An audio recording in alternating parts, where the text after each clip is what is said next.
So you finally got your laser. You got it unboxed, you set it up, you fired it up, and you've already ruined $50 worth of material. It happens to all of us. The laser learning curve is steep, but it doesn't have to be. So today we're going to show you our top 10 tips on what we wish we knew on day one when we got our laser. These aren't just settings, these are hacks that will save you time, money, and your sanity. So let's get into it. Do it, build it, make it with Kim and Garrett.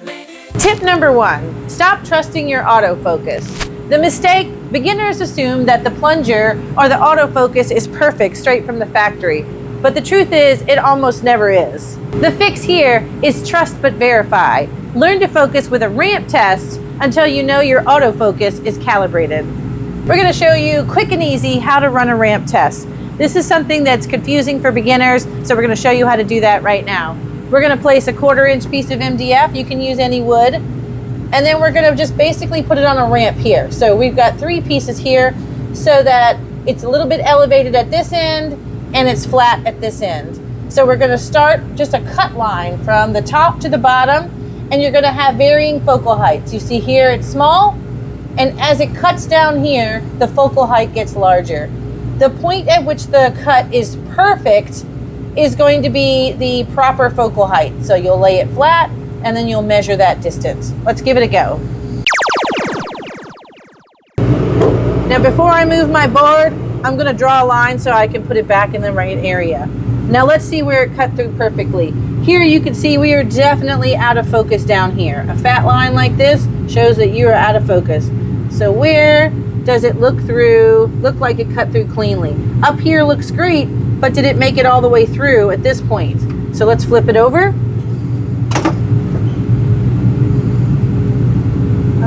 Where would we say? About right there? Yeah, about right there. So it's about right there, somewhere in there. I'm going to put this back where it was. And now I'm going to bring my laser head to that point. There you go. We're going to use a focal gauge to see what that distance really is. So we're at about 8 millimeters. That is our perfect focal height. Let's test our autofocus and see if it's at 8 millimeters.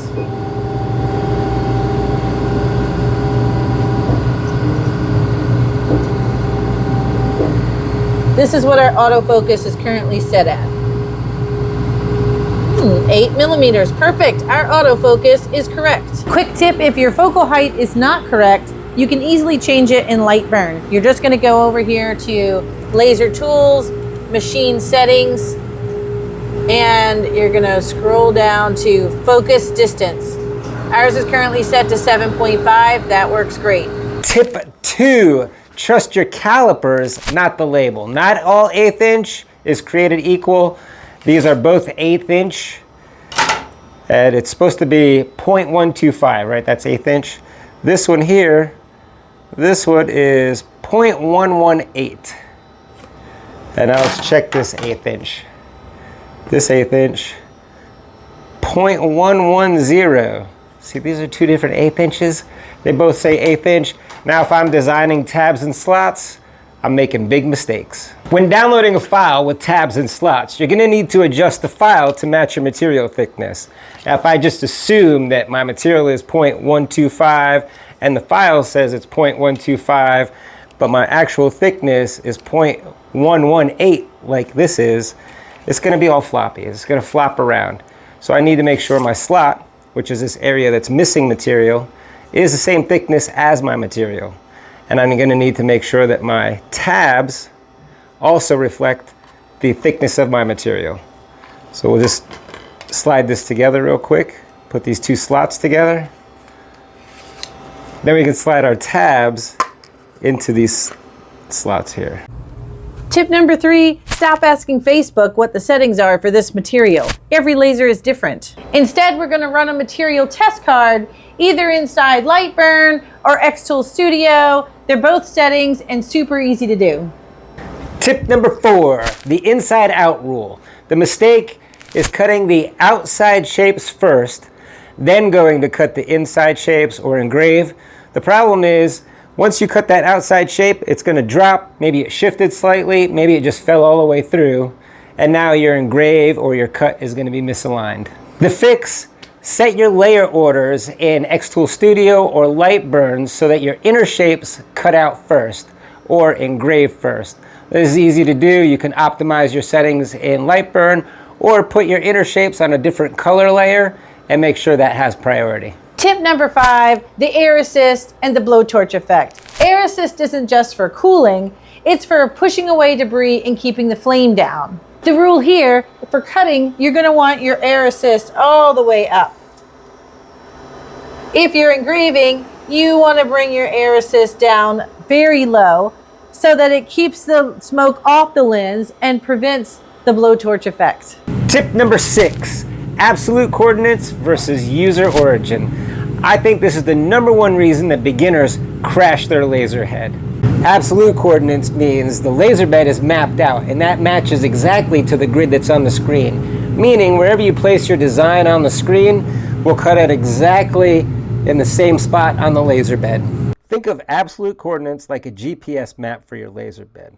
The top right corner of your machine is 0, 0. If your design is in the top right corner on the screen, then the laser will travel to the top right corner and cut it out. If you place your design in the bottom left or somewhere else in the machine, the laser head will travel to the design and cut it out. Pros: this is perfect for jigs or using full sheets of material. Con: if you haven't homed your machine correctly, the laser has no idea where it is and it will travel right on through the metal wall and crunch. On the other hand, user origin is like using a laser pointer. You're telling your machine, forget the map, just start cutting right here, right where I'm pointing. The workflow for this is you jog your laser head to the corner of your scrap wood, hit the origin button on your controller, and the software says, okay, this is our new starting point. But here's the secret sauce. There's a 9-dot grid or job origin. If you're using user origin, see this green square? That green square represents the red dot laser pointer on your laser head. If you select the top left green dot, your laser will start cutting or engraving from the top left corner of your design. If you select the center green dot, the laser will start from the center of your design. If you're a beginner using some scrap wood, use user coordinates. Line your design up, hit origin, frame it, cut it out, it's foolproof. Now once you get comfortable with the coordinates of your bed, absolute coordinates is great, especially if you're using jigs or cutting out full sheets of material. To be honest, we pretty much only use absolute coordinates. Tip number 7, you don't have to sand the char off of your board. So if you're really new, this is something I didn't know when we first started, you definitely want to use masking tape. Here you can see that we used masking tape. The char is actually on the masking tape. Once you peel the masking tape off, whoop, the board is perfect and the char is gone. Tip number 8, pin it down, the invisible focus killer. So I focused in the dead center of my board here, so I have perfect focal height, but this board is super bowed, and it's at least 2 millimeters bowed out to the sides. So my focus is going to be out of focus by the time I get to these edges. This is an easy fix. You can use honeycomb pins that you can find anywhere. You can cut them out yourself. Or magnets. I love these magnets. I got these at Harbor Freight. I just put a rope on them so I can get them back off the bed. And we just line it up with some magnets. Flat. We recently shared a quick tip on how to get some plywood to go flat. If you have a heat press and a water bottle, a little bit of steam, a little bit of heat will flatten that board right out. Number 9 is fire safety. It's not if you have a fire, it's when. You're literally using a laser beam and directing fire at a pinpointed spot. So at any point, a fire could happen. So you want to make sure that you have proper fire safety materials. Fire extinguisher truly is your last resort. You do not want to have to spray this fire extinguisher in your laser unless you absolutely have to. You want to start with a simple squirt bottle of water, put the flame out. Maybe even a fire blanket, Again, both of these are going to protect your laser, but if all else fails, definitely use that fire extinguisher. Maybe yours has Garrett's face on it, and put the fire out. Tip number 10, the Gorilla Tape hack. So if you are using the masking and engraving, in this particular project, all of these little squares would have to be peeled off. But if you're using a little Gorilla Tape, you can lay it over your piece of material here, and it will help you pull the masking right off. Ooh, look at that. That did a great job. All the little pieces. So just get another piece of Gorilla Tape and do the other side. Oh yeah, that was super easy. I know it's your favorite now. Those were our top 10 tips that we wish we knew 8 years ago when we started messing with lasers. Those would have definitely helped.